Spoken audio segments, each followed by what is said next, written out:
Alright, the next thing I'd like to show you is how to get Excel to do equations for you, and there's the real power of Excel. So here's your data. You have set up your gradebook with the students and grades, and now it's time to figure out how the students did in the 9 weeks. So one number you might want to calculate is how did they do on their 9 classwork assignments? How did they do in class? So I select the cell that I want the result to go in, and then I tell Excel what the equation is. Now Excel can do a lot of different functions on any set of variables, but I want to average those 9 classwork assignments, and so I simply type an equal sign up here in the text area and pick the average function. It's already selected, so it's showing me that it's going to average cells D3 all the way through L3. That's what the colon means. It indicates a range of cells. Now, it places that average here in cell AE3. Now, I only have to do that equation once, and then I can select that little square at the lower right-hand corner and drag that equation all the way down, and it will give me the results of each of the averages for each of the individual students.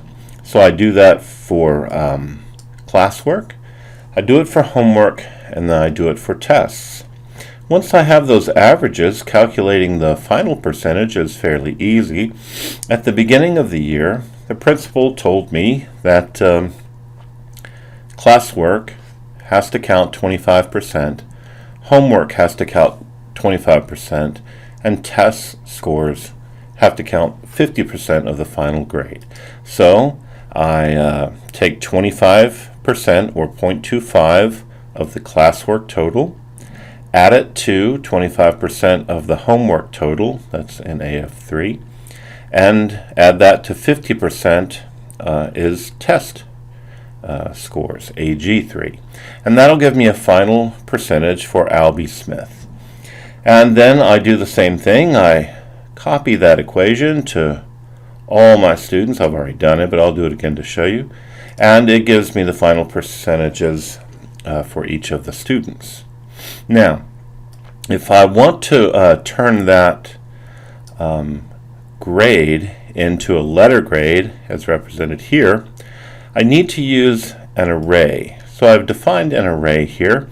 90 and above is an A, anything above an 80 and below 90 is a B, and so on. So when I created that table, I simply highlighted it, right-click, and define a name for that table. I called it grades.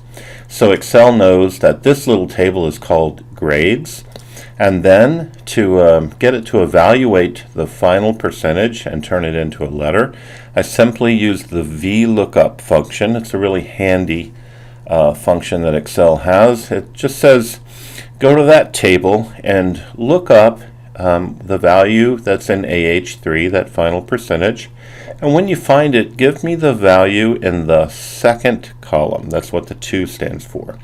So AH3 is what it's evaluating, grades is the table that it's using, and 2 means give me the value in the second column. So the table is doing that, and once again I only have to do that once. Scroll down, it gives me all those letter grades.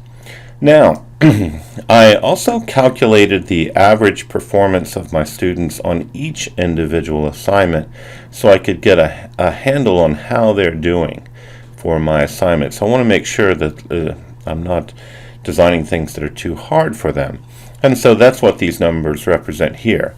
Now let's say I want to make a chart that I can show parents. I'm going to select the number of the assignment up here. Oop, I need to scroll left to get all of them.